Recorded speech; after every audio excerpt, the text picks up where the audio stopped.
Good evening, everyone. Welcome to the Thompson-Nicola Regional Library's next author talk. My name is Catherine Schmidt, and I'm the Coordinator of Adult Services for the Thompson-Nicola Regional Library.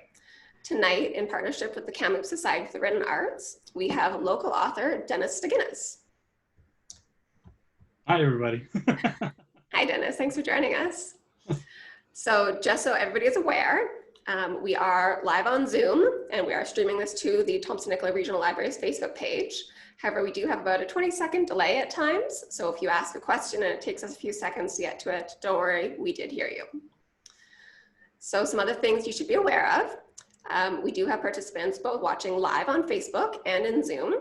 So we will be waiting until the end of Dennis's talk to have a question and answer period, at which time you are welcome to type your questions into the chat feature on Facebook Live or on Zoom, or you can raise your hand if you're in the Zoom session and we will unmute your microphone.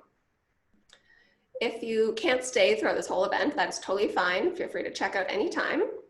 We will be recording this event, so you can watch it anytime after the event through our Facebook page in the video library, or you can go to our YouTube channel and check it out there. So without further ado, I'm going to hand this over to Dennis, who's going to take us on an adventure through his latest works. Adventure. I bet. That's a good description. I would like to begin by acknowledging that we are gathered here on the traditional territory of the Secwepemc people.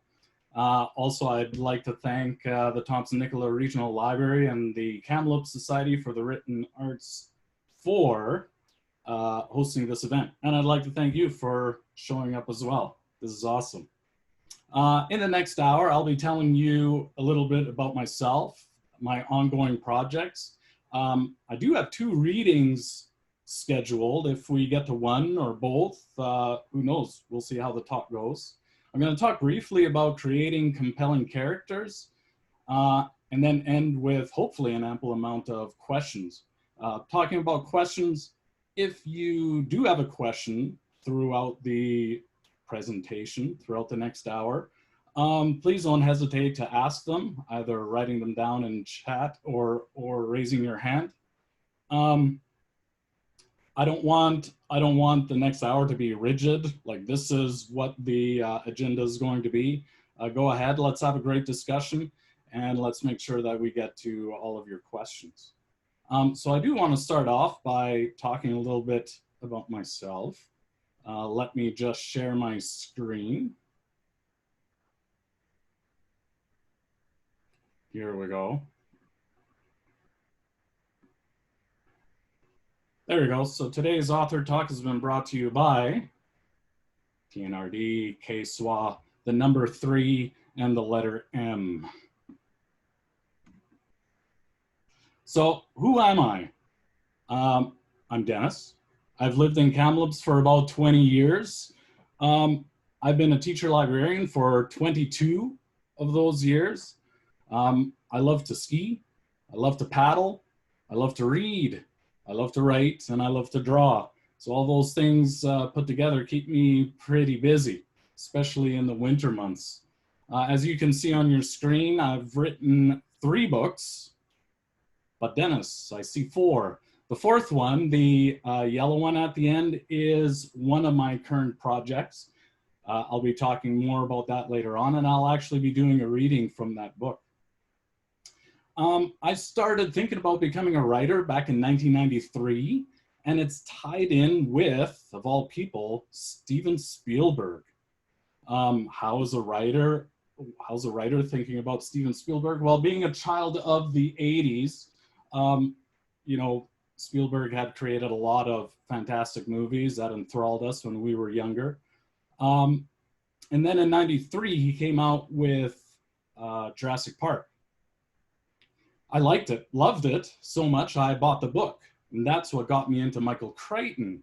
So I started reading all of Michael Crichton's books, and so at the age of 20 is when I really started reading, and started reading a lot.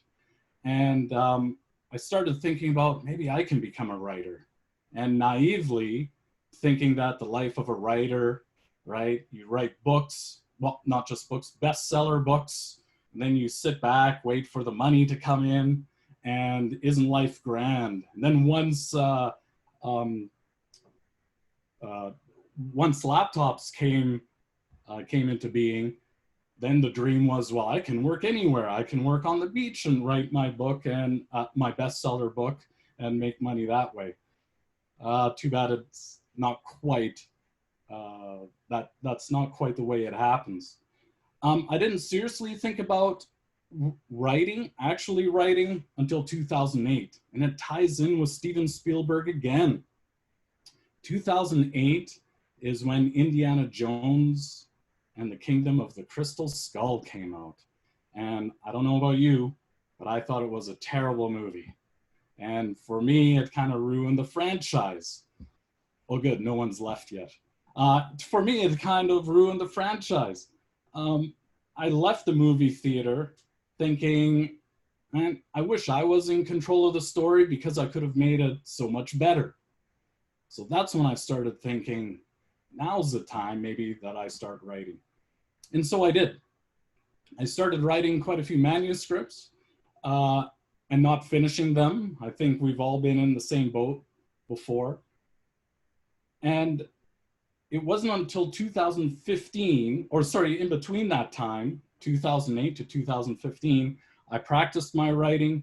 I learned about the craft itself.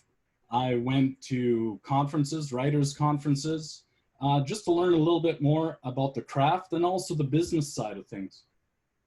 And so in 2015 is when I published my first book, and that's the one you see on your screen. It's the blue one, The Eye of Odin, 2015.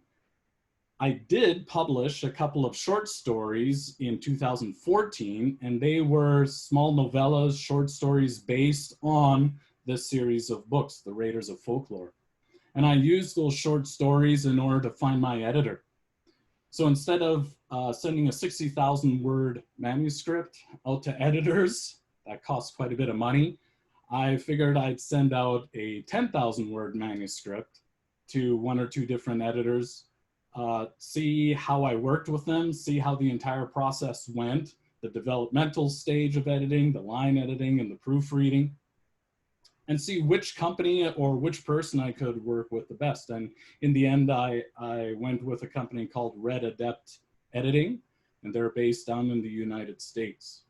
And I've been working with them ever since. All three books that I've written so far has been edited through them. So 2015 is when The Eye of Odin came out. I believe 2016, The Emerald Dagger came out, or was that 2017? 2018, The Raiders of Folklore, which is a prequel. That's why it's considered book 0.5 and not book 3. That came out in 2018.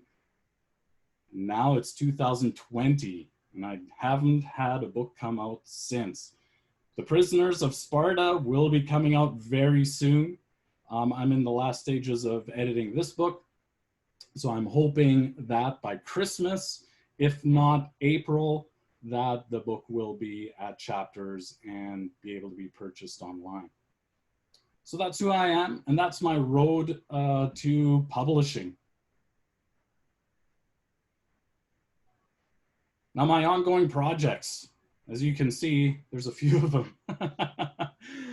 Unfortunately, I've fallen into the trap of starting different projects and then not completing all of them. But I am very close on the way to actually finishing all the projects that you see on your screen right now.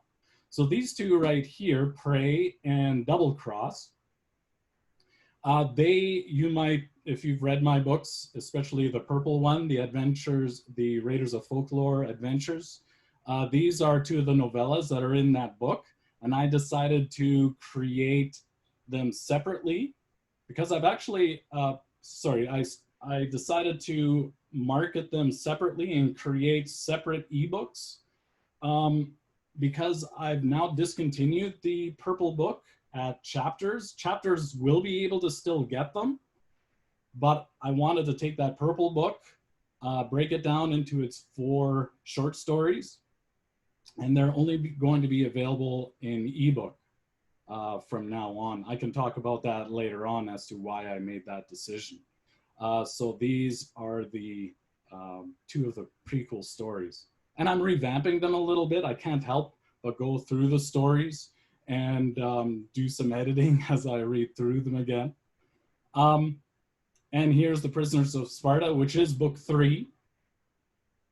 Very close to finishing that. I think I'm at 57,000 words out of 65,000, so we're getting pretty close.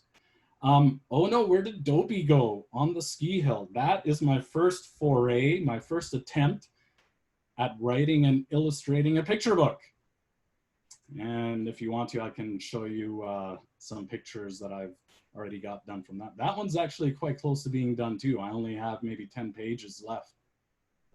And it's not a standard 32-page picture book. This one actually, last count, I believe is at 42.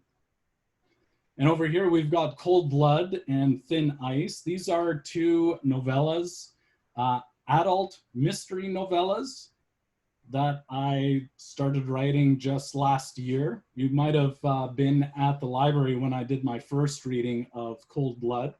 I'll be reading the first chapter later on as well.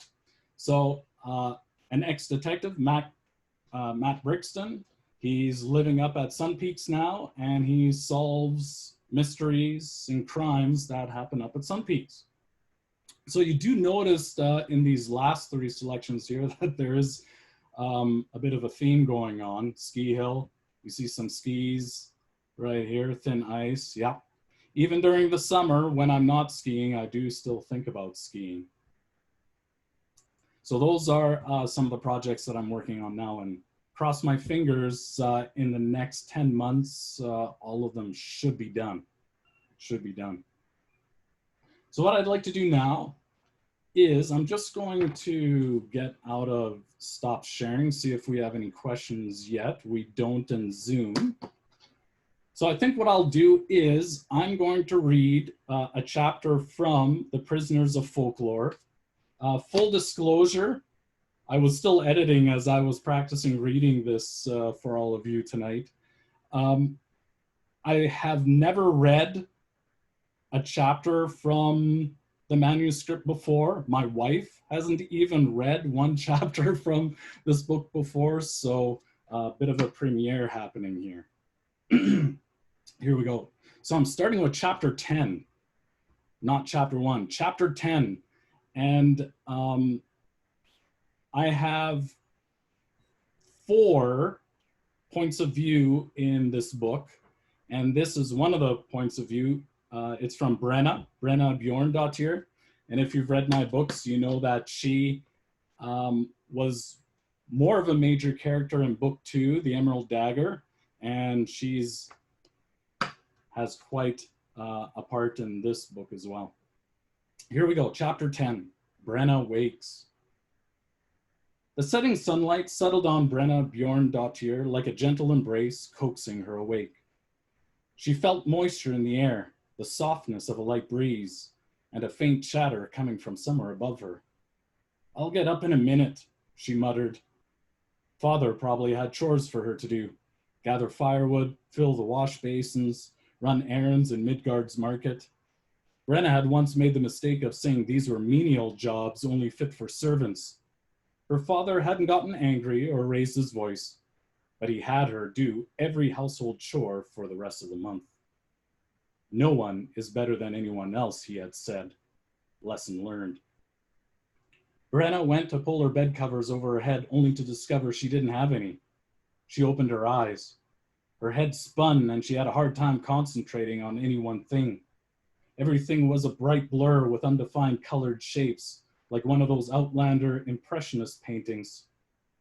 Then slowly, her surroundings came into focus. She was lying on something soft. Moss? It felt like velvet against her bare skin. She took a deep breath, taking in the earthy aroma and the smell of pine. The hues of greens and browns were blotted out by a black shape. Small, so it couldn't be a person. The silhouette cawed. Hraffen? The crow flapped his wings. Awake, he cawed. She awake. Brenna propped herself on her elbows. A headache pounded her skull like a blacksmith's hammer. She rubbed her temples. Where am I? What happened? No sooner had she asked the question when the memories came rushing back. The image of Hakon, the Jarl of Midgard, plunging a sword into Prince Lothar's stomach. When he turned to murder her, Brenna flung herself off Midgard's wall in a desperate attempt to get away. She recalled the fear, the weightlessness, the churning in her stomach as the boulders of Idun Falls came rushing toward her. She thought she was going to die. How did I get here? Your crow friend swooped down and saved you, answered a voice in the trees above her. Darndest thing I ever saw. It took 10 of them to catch and lift you before you smashed against the rocks. What a bloody mess that would have been. Who's there? Come out where I can see you, Brenna said. Leaves rustled, and a squirrel hopped to the end of the tree branch. You're finally awake, it said. Brenna's eyes saucered. Communicating with animals was nothing new to her. She was a deer tellera, a witch able to speak with animals. Most of that communication, however, was nonverbal. Never had a creature actually spoken to her with words. You're talking. You can actually talk.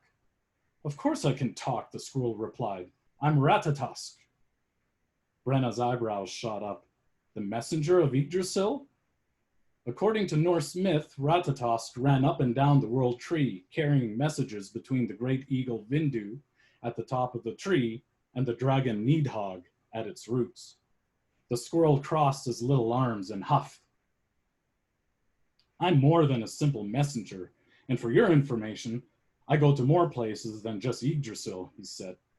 I hear things and pass them on all over the place, and boy, have I heard a lot about you. Is that so? Brenna said. She stretched and twisted her body, doing a quick inventory as to what kind of physical shape she was in. She scowled, feeling a sharp pain in her left shoulder. Midgard's Jarl is blaming you for the death of Prince Lothar, Ratatosk continued. The entire city is in an uproar. Your father has been taken prisoner for treason, and your uncle Ivar is in hiding. House Red has called for your family's death. They are demanding your father pay with a blood eagle. Brenna forgot about her aches. But he had nothing to do with what happened. She went to get up. The sudden movement made her dizzy, and she fell on her backside. You know as well as I do, that won't stop Viking justice, Ratatosk said. The crime of one family member must be answered by the whole family, doesn't matter who. Brenna held her forehead, trying to ignore the pain and dizziness. I have to go help him. I have to go sort this out. And how exactly are you going to do that? I don't know, but I can't just stay here and do nothing. I'm going back, she said, her tone as hard as a shield. She got up. This time, she stayed on her feet. I come, Hrafn squawked. He flew from his perch and landed on Brenna's shoulder. Ratatosk help? The crow stared expectantly at the squirrel. Ratatosk twitched nervously, the way squirrels often do. Then, with an exaggerated shoulder shrug, he said, I guess. I have nothing else to do at the moment. Might as well watch a foolish girl go to her doom. Wait until Vindu hears about this. She'll be so... Ratatosk stopped. He stood on his hind legs, ears pricked. He sniffed the air. We have to go, he said, suddenly alarmed. He shimmied across the branch, bounced on the thin end, and jumped onto the opposite tree. Hrafn took to the air. What's the matter? What's happening? Brenna paused to listen to the chatter of birds off to the east. Their calls overlapped one another like a dozen YouTube videos playing at once. It was hard to understand what they were saying, but one word came through loud and clear. Trolls. Trolls? Where am I? Where did you bring me? Brenna asked the squirrel. The Utgard Mountains. The Utgard... Brenna stopped and swore under her breath. You brought me into troll country? Ratatosk shrugged. It was the safest place. The Jarl had search parties scouring the forest for you. I knew they wouldn't dare venture in here. The squirrel's logic made sense, but Brenna wasn't concerned with logic at the moment. If she was caught by trolls, there'd be no telling what they would do. Best case scenario, they would make her a slave. Worst case, she would be tonight's dinner. We have to move, Ratatosk repeated, already making his way out of the clearing. Hrafn appeared overhead. 2 trolls, he confirmed, coming closer. Brenna bounded through the forest like a frightened deer. She was still dizzy from earlier, but with trolls closing in, she'd forgotten about the aches racking her body. She had a tough time keeping up with Ratatosk. The squirrel hopped, jumped, and scurried through the forest canopy with ease. Brenna twisted between trees, pushed aside shrubs, and ducked under low-hanging branches. Dried twigs and pine needles crunched under her feet. Trolls had poor eyesight, but a keen sense of smell. If they hadn't caught her scent already, they definitely must have heard her by now. Brenna stopped to catch her breath. She felt the frantic beating of her heart. Then she realized the thump, thump, thump wasn't only her heart. Something big crashed through the forest. Brenna had trouble pinpointing which direction it was coming from. Hrafn had said there were 2. What if there were more? What are you waiting for? Come on, Ratatosk chattered. He sped away, launching onto the next tree. Brenna ran for her life. And that's how chapter 10 ends. Always like to leave it with a bit of a cliffhanger. Oh, I've got a question on Facebook already. The question is, and I hope you don't mind that I break up the reading. Did Sun Peaks inspire you? You know, I call Sun Peaks my place of Zen.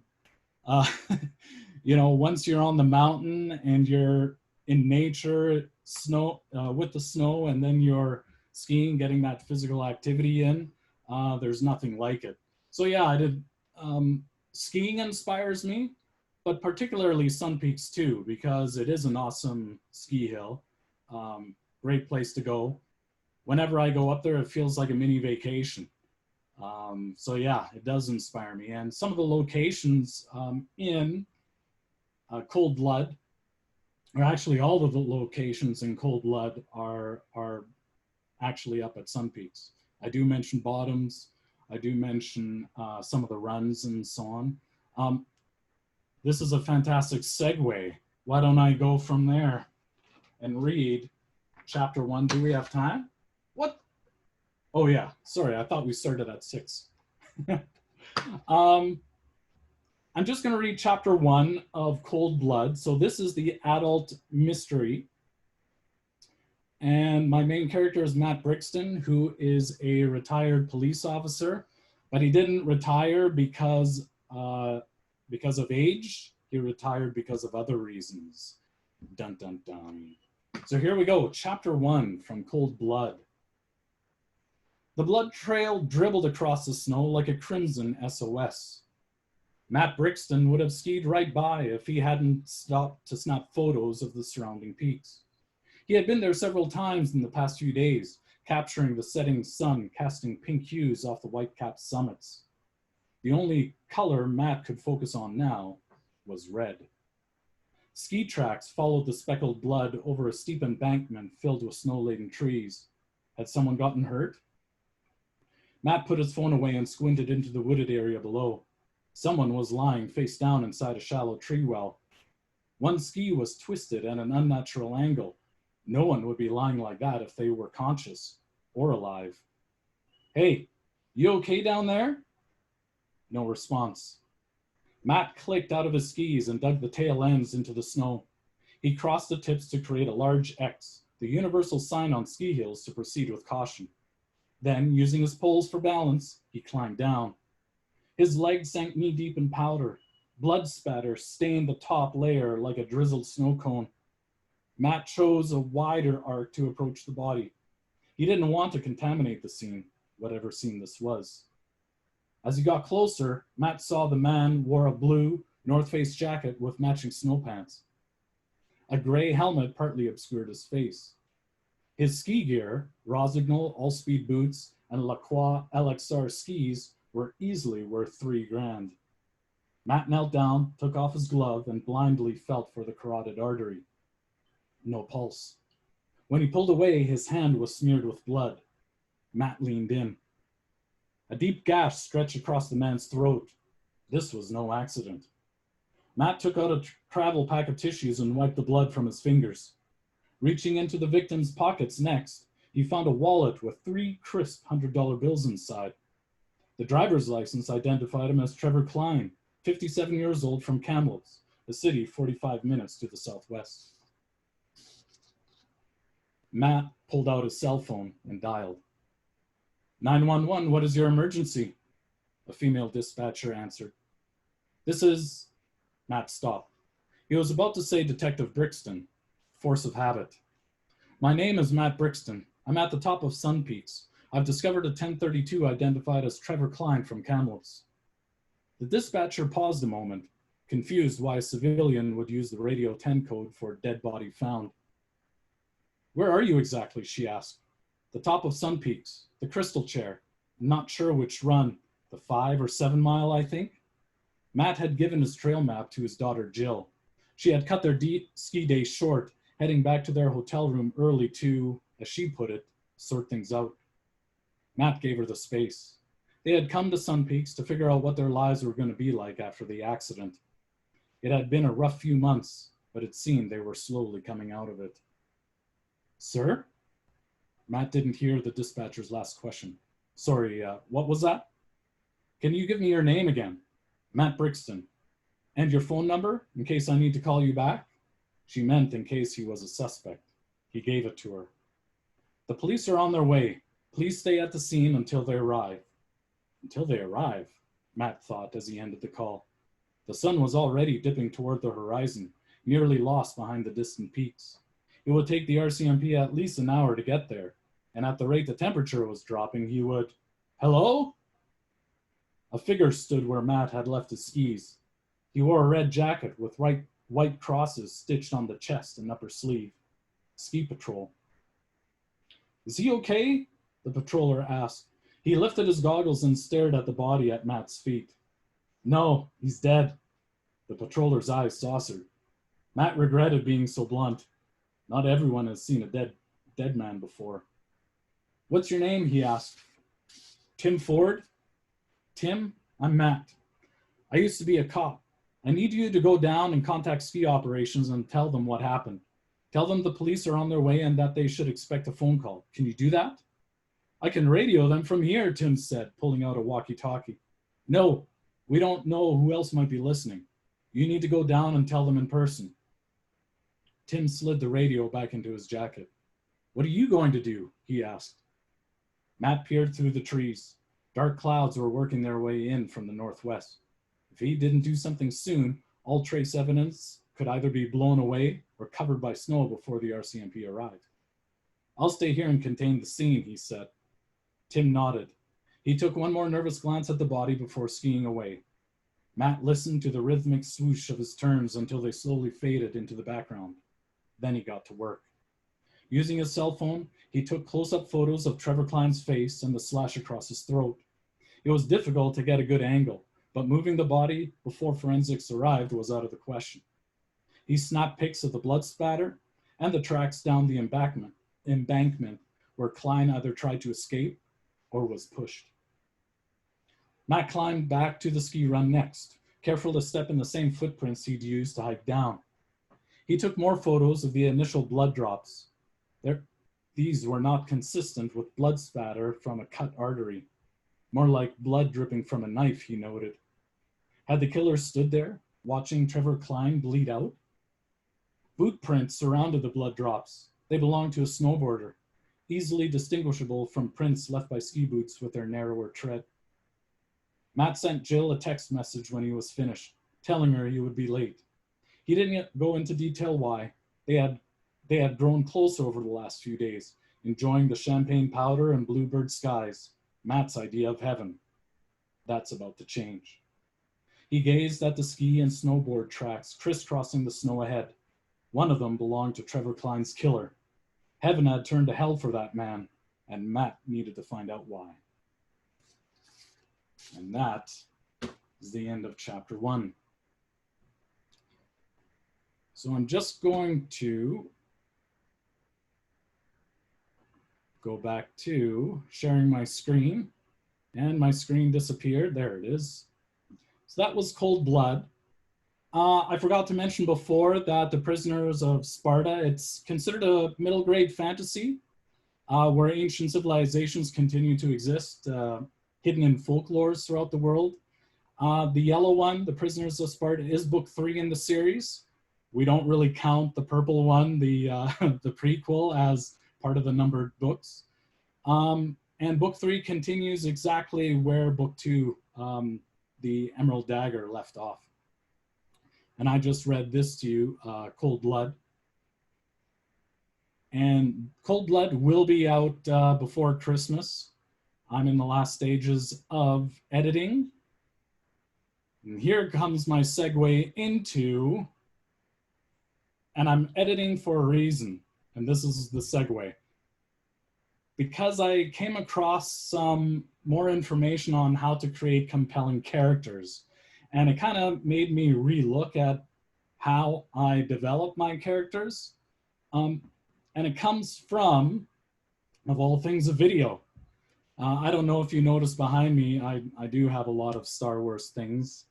It just happened that this YouTuber, who I actually follow quite a bit, he talks about movies, but he talks about movies vis-a-vis writing, right? So he uses examples from the movies and how you can incorporate that into your writing. And he has this way of looking at creating characters, which I think is simple to follow, but at the same time, it makes you think about the characters, not only that you write, but the characters that you read as well. So I want to just play this short video, and then I want to make sure we're good on time.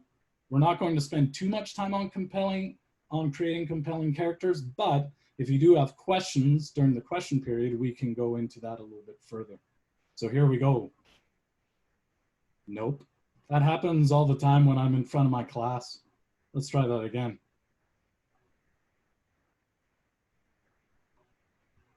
Oh, do you hear anything?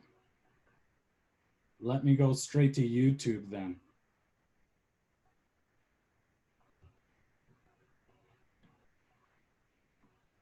We just had our first glitch. Just 1 second.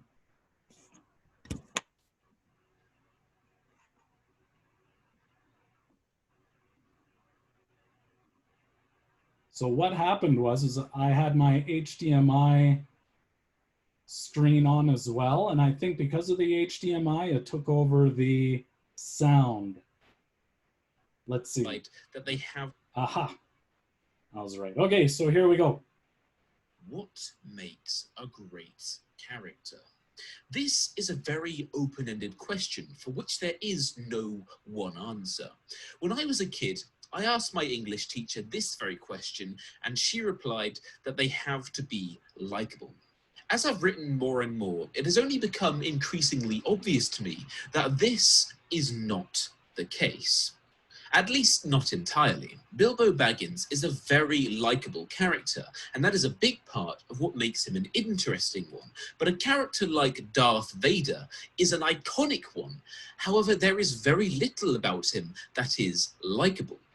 If you ask me, the trait that every good character shares is that they engage the audience in the story that's being told, and by extension of that, that they are interesting. Now, this is what it comes down to.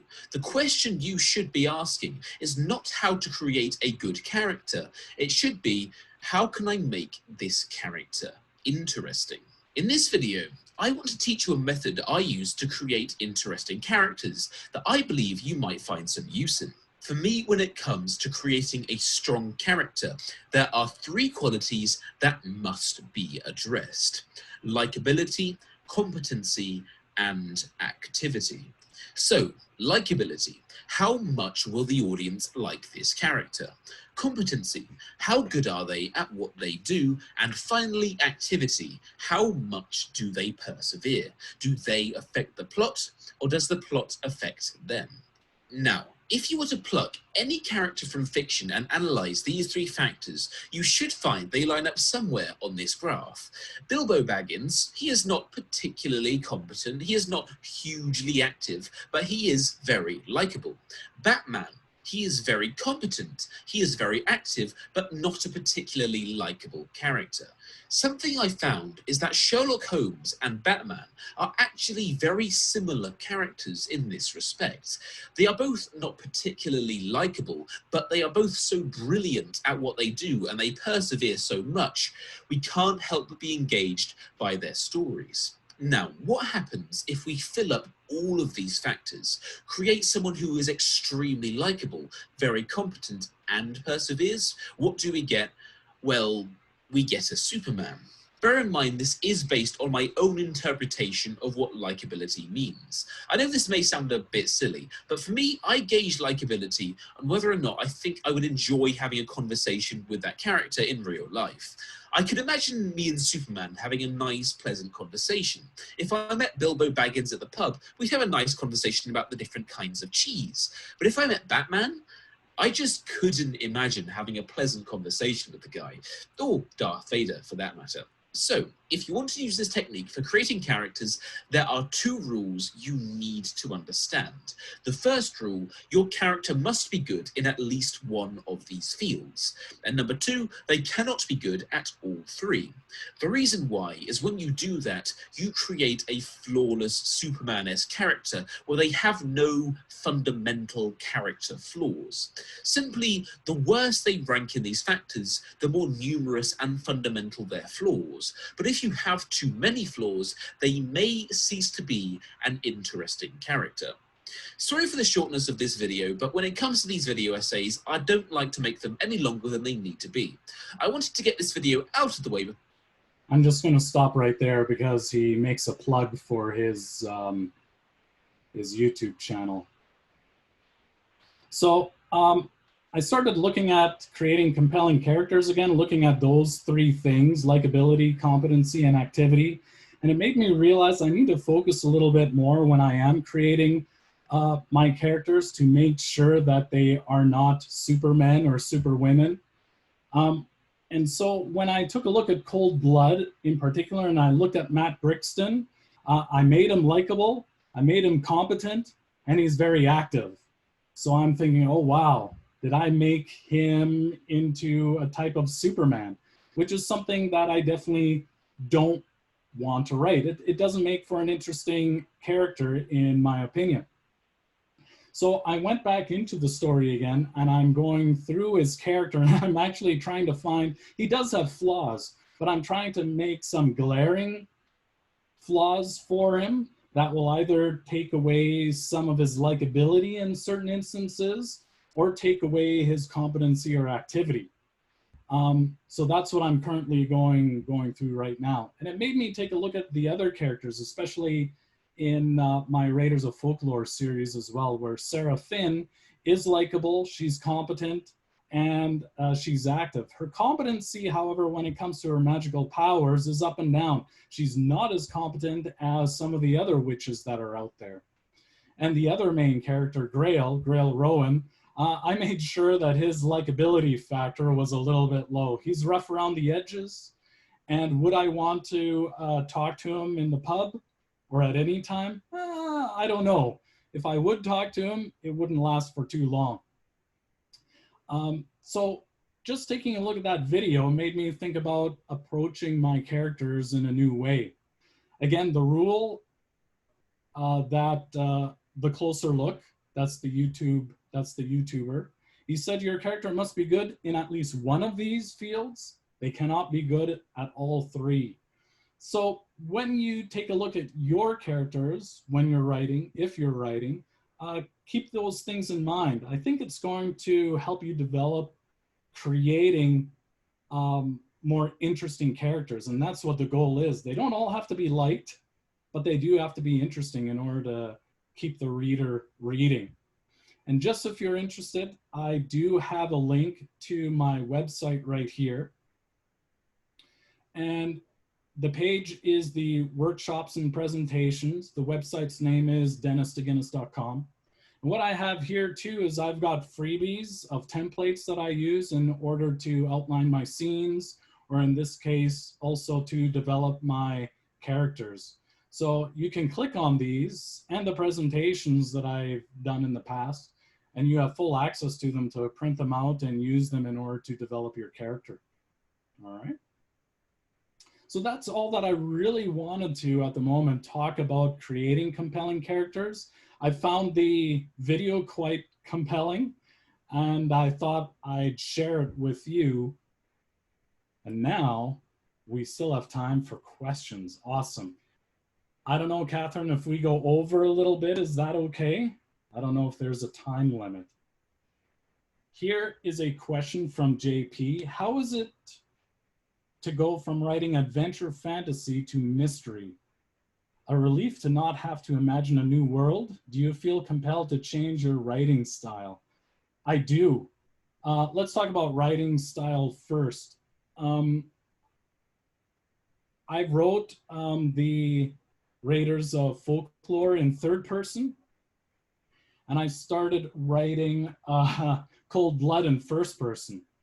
But then I saw that most mysteries and so on, they're not written in the first person, or they obviously can be written in the first person, but I didn't feel as confident to write them in the first person. So I decided to go rewrite everything into third person.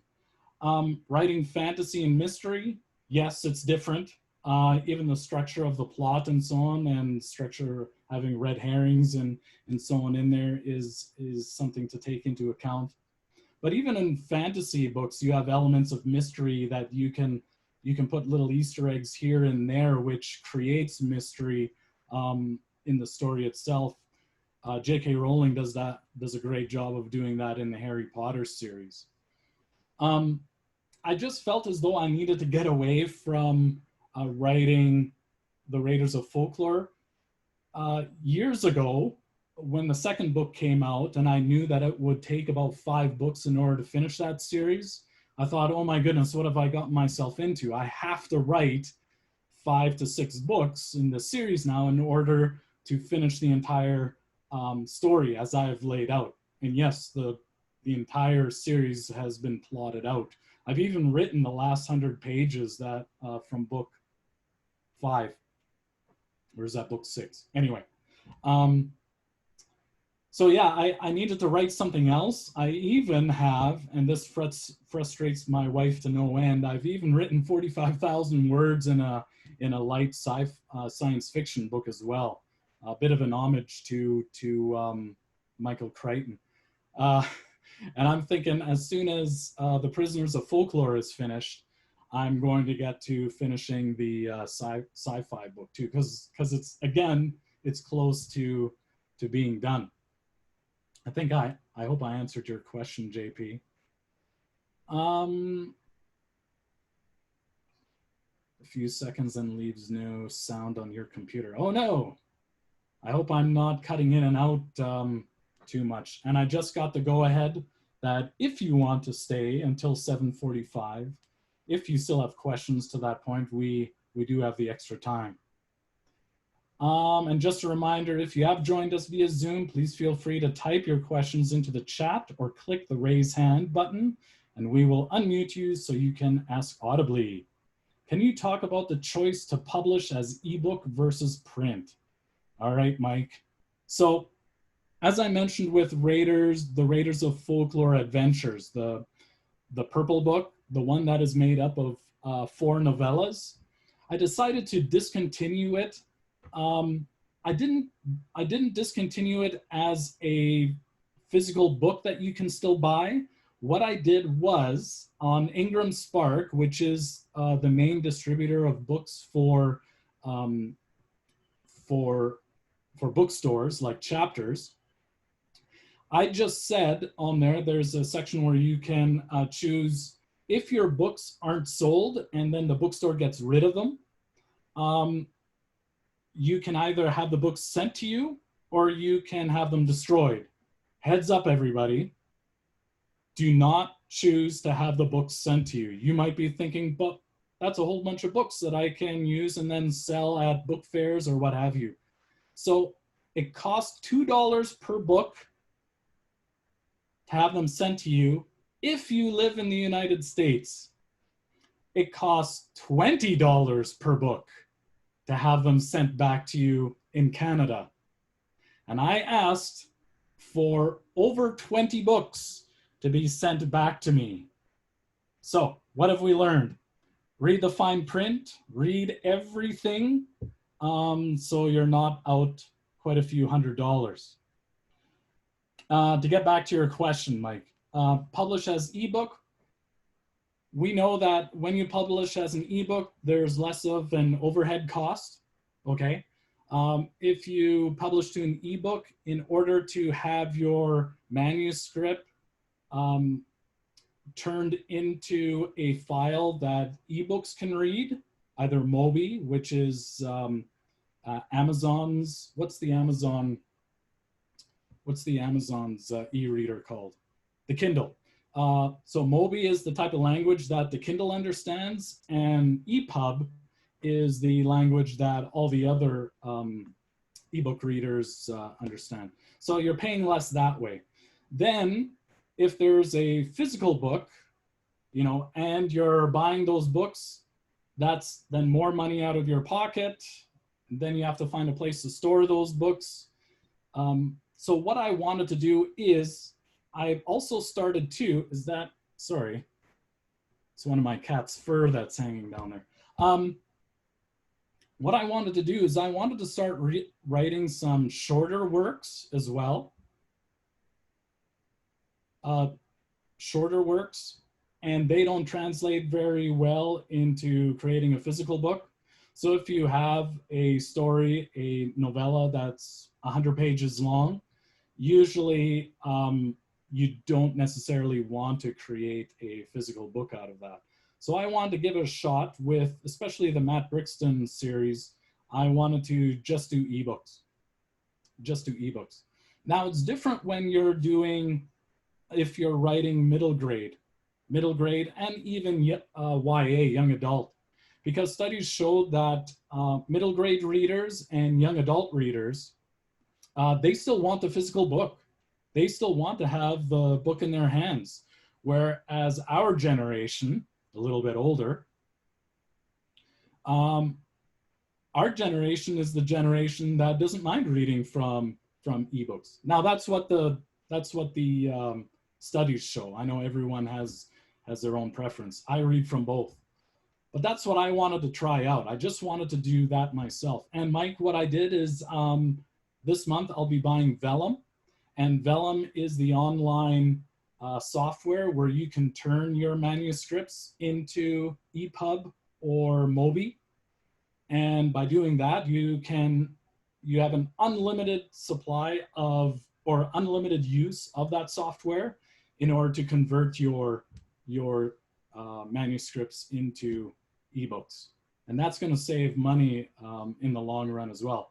It cost me about $200 to get my formatter to change the format of my manuscript. Did I say $200? Yeah, $200 for my formatter to change my manuscripts into ebooks and physical book layouts. So per book, it can get pretty costly. Thanks, Mike, for the question. I think we've solved the sound issue. How has COVID affected your writing, either content or schedule habits? Well, I'd like to say that I've been more productive, and maybe I have. I don't really keep track of my productivity other than, well, how far am I in the book? Since a lot of those projects are close to being done, I think having that extra time, or at least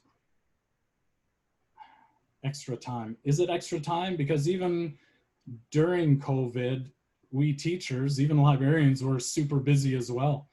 But not having to physically go to work for that amount of time and being able to open up the laptop and write the book outside of work hours, it was easier.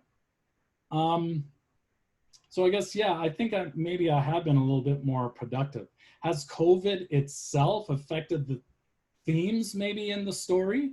No, but that science fiction book that I was telling you about, There is a tie-in with other viruses even before COVID happened. This was during the Ebola outbreak in Western Africa. Was it Western or Eastern Africa? And I tied that into the story in a certain way. But COVID, no, hasn't affected the themes or the content. My schedule and habits have changed. Sorry, Starbucks, I don't visit you as often as I do anymore. It actually turns out that we had an espresso machine in the kitchen, so now I can have as many lattes as I want, and save a bit of money too. Even though I love going to Starbucks, it's an awesome space to just get away and write as well. Do we have another question? Let's take a look. COVID, sorry. Looks like we're good. Catherine, is there none on Facebook? All right. So one question I have for all of you, because even with my projects, I bounce from project to project. I also bounce from book to book. My wife keeps laughing because I have a stack like this on the bedside table, and they each have a bookmark in them about 4, 5, 6 chapters in. It's not that I get bored, but I want to, oh, I heard great things about this book. I want to start reading it. And I'm always interested as to how authors start off their books, right? I'm interested to hear from you, and maybe you can put that in your chat, what you're reading right now. I'm reading, one of them is Kenneth Opal's Bloom. Kenneth Opal, of course, Canadian author. You might remember him when you were a kid in school. He wrote the Sunwing series. No, not Sunwing. It's with the bats. It's not Darkwing, Sunwing, and it's with the bats anyway. So Kenneth Opal started that. He's written a lot of different things, ranging from writing about bats to, I think he's even got a steampunk, Silverwing. Thanks, Silverwing. He's even got a steampunk series out there too. I think it's the Airborne series. So I highly suggest that you pick up his books. This one's good. I just finished reading the 13th novel in the Alex Rider series too. Now, Alex Rider is written by Anthony Horowitz, who is a British writer, and Alex Rider is a teenage spy. And it just so happens that a couple of years ago, Anthony Horowitz was also allowed by the Ian Fleming Society to write 2 James Bond books as well. So he's a fantastic writer as well. Maybe if you're interested, I can show you a little bit reading Grant Lawrence's Dirty Windshields. Oh yeah, he was fantastic. Now Grant Lawrence was at our at K-SWA's festival, Writers and Readers Festival last year, and he was hilarious. That was fantastic. Yeah, Words Alive Kamloops 2019. And Mike is reading Anno Dracula by British writer Kim Newman. So is it about vampires? Anno Dracula, must be. If it isn't, I'd be surprised. You can let me know later, Mike. But Grant Lawrence, that is a book. Yes, Jack the Ripper is the protagonist. Oh my goodness. Okay, I have to pick that up at some point. Because just that itself, it has to be pretty compelling. Wow. The Simple Wild by K.A. Tucker, a Canadian romance author. So romance is one of the genres that I need to read more of. And I do advise all aspiring writers out there to read outside of the genre that you're writing in, because it gives you new perspectives. It opens up your mind to new ways of writing as well, not just one niche. So I encourage you to, if you're not into fantasy, read fantasy. If you're not into mystery, read a mystery. You only have to read one, and then you'll see whether you like it or not. And for me, I have to pick up a romance at some point. I'll ask my wife, she has quite a few of them. What I'll do is maybe I'll show you a little bit of my picture book. I don't know if there's any picture book authors here, but there's my website. Let me go to,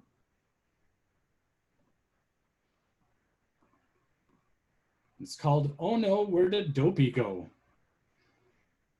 On the Ski Hill. So there it is. Let me just switch to that. So I got the idea of doing a picture book because I'm a librarian. I read to kindergartners and grade ones every time they come in. I want to and have read a little bit more to the grade 2s and 3s. I've read to all grades, but I want to do it a little bit more often. But what I found is how awesome picture books are, how they engage the younger readers. And I also thought there's definitely not enough picture books out there with cats in them. Of course, I'm joking, there's tons of them. But Dopey actually used to be one of my cats. He passed away a couple of years ago. And he was an indoor cat. And I started doing the picture book shortly after he passed. And I was thinking, you know, because he was an indoor cat, I want to write some adventures about him being outdoors and maybe getting lost, right? And what would he do and what kind of trouble can he get into and so on and so forth. So that was the idea behind it. So there's the tentative cover. I've got this one too. Maybe I should have done a poll, and maybe this one. This is actually him. That's a picture of him. And you can see there's, I messed up a bit. That's the Photoshop file. So I do all the pictures, all the photographs. I'm putting it together through Photoshop, and then I'm going to create the book. I'm not sure yet whether I am putting, if I'm going to try and get an agent with this project. I'm not sure. To me, it's more of a passion project, and it's something I can't wait to finish and then show everybody. So I've got all that done. This is the inside cover. There he is. And it starts off, there once was a cat named Dopey. He was happy spending his days inside his home, napping, playing, eating, cuddling, and napping some more. Now, not all the pages are done. Okay, so that's how we're starting. He does eventually go to Sun Peaks, but as we know, sometimes the road to Sun Peaks can be quite treacherous. Have you ever noticed that the road going up to Sun Peaks is fantastic, but somehow the way back down is a little neglected? Maybe after you spent all your money up at Sun Peaks, they don't really care anymore? I don't know. Anyway, so driving up, the car spins out. Dopey goes flying out of his cage. And then he runs away and gets lost in the mountain. And the animals try and help him find his way back. And he doesn't. He's pointing this way. He's running that way, hence the face palm. So as I'm drawing is a hobby of mine. I've also been taking a lot of online tutorials on how to use Photoshop, how to bring texture and layers into the picture book as well. Oh, and then of course a study on picture books. I bring home tons of picture books. I take a look at layouts. I take a look at the wording they use, how many words, what sentences, and so on and so forth.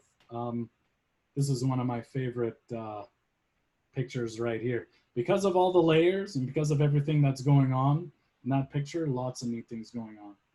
Dopey bounded from tree to tree. His paws were ice cold, and the snow grew deeper and deeper. Sad. Now, how's this picture book different from other picture books? Well, I don't know if anyone knows the photography book called Find Momo. It's by Andrew Mick. Now I'm going to forget his name again.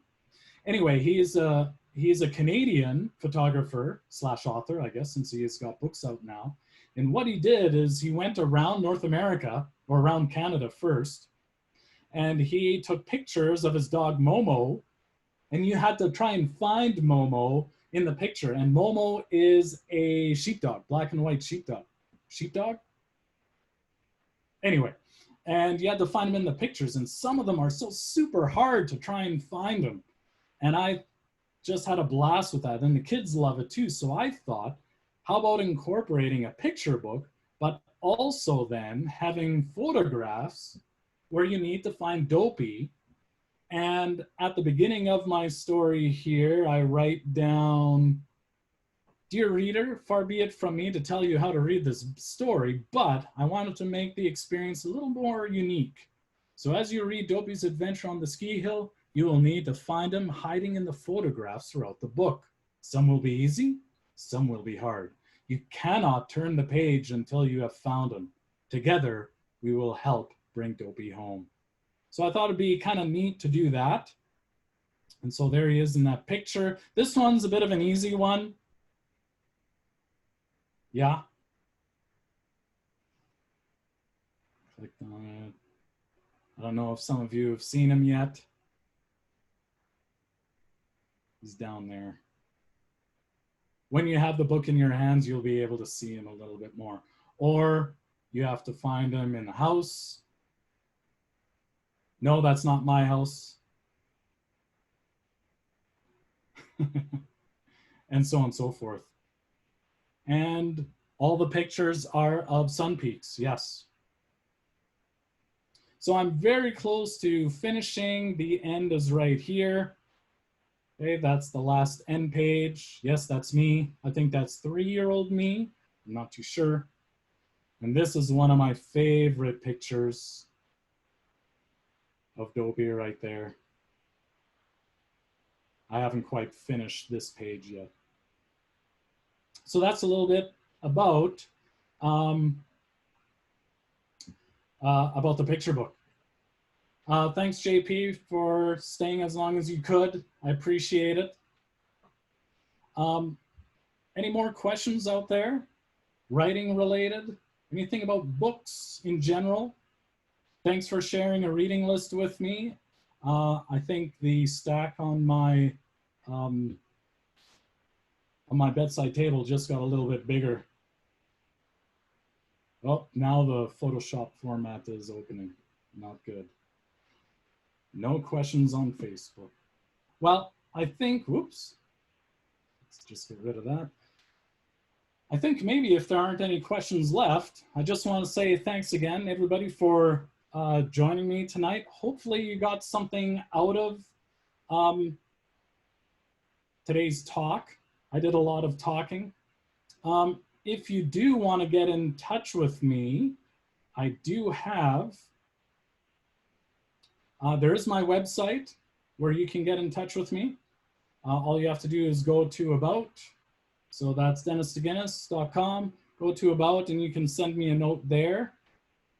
Or you can also go to, well, all the information, including my email address, this all goes to my email. So if you have any questions, you can fire away and put it in there. You can also find me in Facebook and on Instagram too, at Dennis Staginnus, and Facebook is at Dennis Staginnus Author. All right. Well, thank you very much, Marge. It's great to see that you made it in. Fantastic. And Mike, I'm sure we're going to be talking quite soon about your project as well. All right, thank you, Dennis. Seeing nothing else come in through the Facebook, so we'll wrap things up. So if anybody has any questions for Dennis, like you said, you can reach out to him directly, or if you want to go through the library, you can of course put comments on this chat or message us, and we will do our best to get them to Dennis. A couple of other awesome events that we have coming up include on next Wednesday, so that would be, what's that date? August 12th. That is our next silent write session with the Kamloops Society for the Written Arts. And you can join us virtually here on Zoom. We won't be going through Facebook Live, but basically you can join us for 45 minutes of silent writing time, kind of a way to make sure you sit down and do your writing. And then we'll have kind of 15, 20 minutes of just conversation after, talk to other local writers, or just share what you're doing or how you're feeling. Some other events tomorrow, August 6th, that's Thursday, at noon, we have our next TNRD Talks series. So that is our series where we have staff members from the TNRD, Thompson-Nicola Regional District, come and talk to us about various things affecting our region. So tomorrow's talk is on composting with our waste reduction coordinator. Then tomorrow night at 6:30, we have the Kamloops Brain Injury Association coming in to talk about concussions and sports.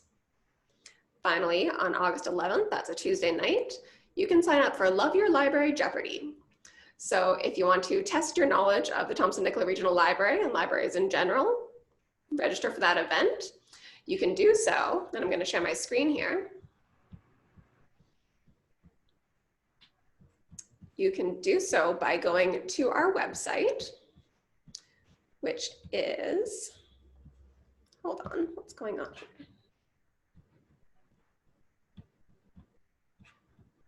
There it is. So if you go to our website, which is tnrl.ca, then scroll a little bit down the homepage, you'll see some of our featured events here on the screen. And look, there's Love Your Library Jeopardy! So you can either click there or head into our program calendar. And you can see every single virtual event that we are running throughout the remainder of August. Click on an event, get the details, and then click to register. If you can't register online, give us a call. So once again, thank you to everybody who joined us, and thank you again to Dennis. And thank you to the Kamloops Society for the Written Arts for helping us out with this event. And if you have any questions or comments, feel free to send us a message. You can call us at 250-372-5145, or you can send us an email at questions@tnrd.ca. And finally, one last pitch for our summer program. Our summer reading clubs wrap up on August 29th. We have summer reading clubs for literally everybody, ages 0 through 100 plus. You can check those out at our website as well. All right, well, thank you everybody again, and we will see you next time. Thanks, everybody. Bye.